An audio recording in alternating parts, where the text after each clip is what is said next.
Hello students, very very special good afternoon. मैं आप सभी की रीजनिंग मेंटर रितिका तोमर। आज हम लोग करने वाले हैं फिगर्स। 1 मिनट में एक फिगर को सॉल्व करेंगे, उससे भी कम, कुछ सेकंड्स में सॉल्व हो जाएगा। बट आज मैं आप लोगों को 7 ऐसे फिगर्स बताने जा रही हूँ, फिगर काउंटिंग के ये सवाल, ये क्वेश्चंस जो आप लोगों के बार बार रिपीटेडली पूछे जाते हैं।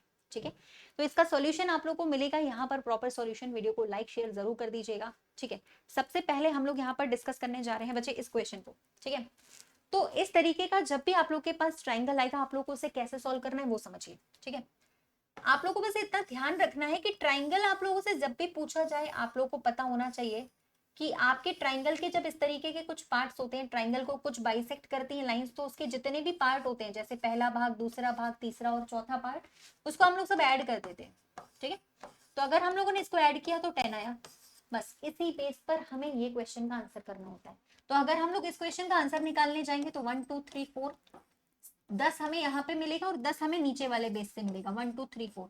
तो कुल मिलाकर हमारे पास यहाँ 10, और 10 और 10 दोनों को ऐड करके हमारे पास यहाँ जो आंसर आएगा वो आएगा 20। तो आप लोग इस क्वेश्चन का आंसर क्या दे सकते हो? 20। कई बार आपके एसएससी के, रेलवे के एग्जाम्स में ये सवाल पूछे जाते हैं। ठीक है, नेक्स्ट अगर हम लोग बात करें तो नेक्स्ट, अब ये question, this is the equilibrium diagram. ये आप लोग का इक्विलिब्रियम जो है क्वेश्चन है, इसी तरीके का ये सवाल रहेगा। इसका कॉन्सेप्ट यही होता है कि आपका जो ट्राइंगल होता है ना, कॉन्सेप्ट इसका यही है कि जो आपका ट्राइंगल होता है उसको सामने बाइसेक्ट करती हैं लाइंस, जितने इस तरफ उतने ही इस तरफ लाइंस बाइसेक्ट कर रही हैं। तो आपको सिर्फ ये काउंट करना है कि कितने पार्ट्स हो रहे हैं, एक साइड में गिनो या दूसरे साइड पे गिन लो। ठीक है, कितने पार्ट्स हो रहे हैं। तो आप लोगों ने अगर देखा यहाँ पे पार्ट हो रहे हैं 1 2 3 पार्ट, यानी कि कितने टुकड़ों में कट रहा है ट्राइंगल, 1 2 3। चाहे आप लेफ्ट साइड से काउंट करो या फिर राइट साइड से, यहां से काउंट करो 1 2 3, या आप उस साइड से भी काउंट कर सकते हो। इक्विलिब्रियम डायग्राम है, दोनों साइड सेम रहेंगी।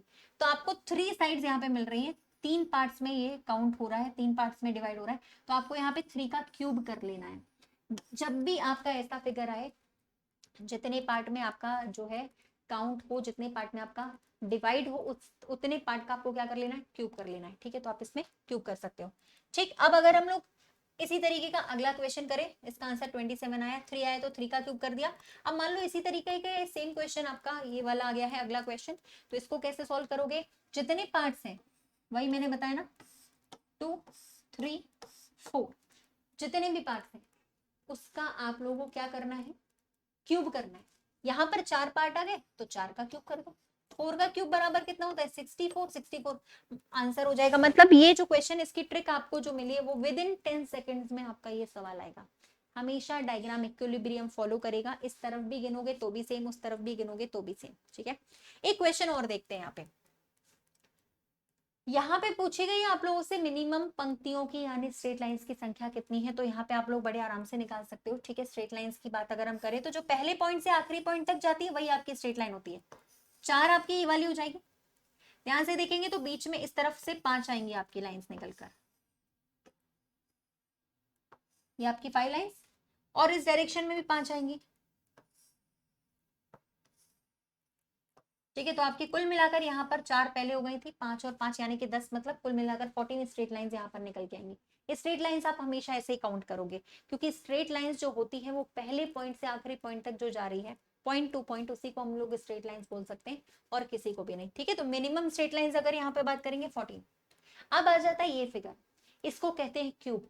ये भी इक्विलिब्रियम वाला डायग्राम है। विद इन सेकेंड्स आपका इसका आंसर आएगा। कैसे करोगे देखो, सबसे पहले अगर हम लोग यहाँ पे बात करें ना, तो ये भी इक्विलिब्रियम है, दोनों साइड आपको सेम दिखेगा। क्यूब्स की संख्या अगर फाइंड करनी हो तो आप ये चेक कर सकते हो, नीचे से बेस पर देख लो कितने क्यूब है। वैसे आप साइड पे देखोगे तो भी सेम आएंगे, बेस पर देख लो कितने क्यूब है, 5 है ना।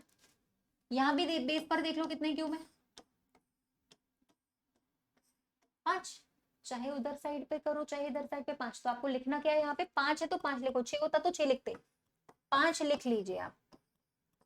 ठीक है, 6 होता तो 6 लिखते। अब क्या करिए, उल्टा कर लीजिए, 5 4 3 2 1। उल्टा कर लो, सीधा भी करो उल्टा भी करो। ठीक है, सीधे भी लिखो काउंटिंग, उल्टी भी लिखो। सीधी गिनती उल्टी गिनती, 5 5 बेस था, 5 की हमने सीधी गिनती लिखी, फिर उल्टी भी गिनती हम लोगों ने लिख दी। अब क्या करेंगे, इसमें हम लोगों ने मल्टीप्लीकेशन करा और हम लोगों ने आंसर निकाला, तो ऐड करके 35 आएगा, ऐड कर लीजिएगा, ऐड करके जो आप लोग का आंसर आएगा वो यहाँ पर 35 निकल कर आएगा। ठीक है, तो फाइनल आंसर जो होगा आपको वो 35 निकल कर आएगा।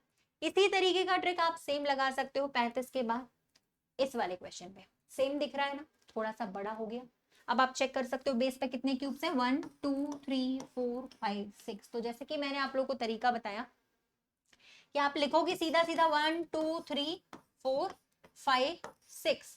ठीक है, फिर यहाँ पे लिखोगे 6 5, उल्टा लिखोगे 4 3 2 1। मल्टीप्लाई करेंगे आप लोग, मल्टीप्लाई करने के बाद आपको क्या मिलेगा, ऐड करने पर फाइनल आंसर मिल जाएगा। यहाँ पे 12, यहाँ पे भी 12, यहाँ पे 10, यहाँ पे 6। तो आपका आंसर यहाँ से निकल के आएगा कितना, 56। होप सो कि आपको समझ में आ गया होगा। ठीक है, एक क्वेश्चन हमें और देखना है यहाँ पे, है ना। तो यहाँ के फिगर में अभी मैंने आप लोगों को बताया था, जब आप इस तरीके का ट्राइंगल देखते हो तो आप वहां पे क्या करते हो, एड अप कर लेते हो, यानी 3 ट्राइंगल्स आपको यहाँ से मिलेंगे। लेकिन अंदर जब आप स्क्वायर्स को काउंट करोगे तो 1 2 3 4 5 6, यानी जितने भी नंबर ऑफ पार्ट्स है उसका मल्टीप्लाई 2 के साथ करना पड़ेगा। तो 6 है ना, 6 का इंटू 2 से कर दिया तो यहाँ से हमें 12 मिलेगा। यहाँ पे 3 मिला है तो 3 हमें यहाँ से भी, 3 हमें यहाँ से भी और 3 हमें यहाँ से, माने फिर से हमें 12 मिल गया, 24 आया। 24 के बाद अगर हम निकालेंगे तो यहाँ पे हिडन ट्राइंगल्स निकालेंगे, जैसे कि ये आपका बनेगा 1, ये बनेगा आपका 2, ये बनेगा आपका 3, ये बनेगा आपका 4। तो यहाँ पे हिडन ट्राइंगल्स आपके पास 4 निकल कर आ गए, यानी कुल मिला के आपके पास 24 प्लस 4 28 आपका आंसर बनेगा 28। ठीक है, तो होप सो ये सारे फिगर्स आप लोगों को क्लियरली समझ में आ गए होंगे। ठीक है, आगे भी भाई आप मेरे साथ रितिका मैम के साथ जुड़े रहेंगे तो रीजनिंग में बहुत ही बेहतरीन ट्रिक्स मैं आप लोगों को हर हफ्ते या हर दिन कुछ ना कुछ नई नई ट्रिक्स बताते जाऊंगी। Thank you so much.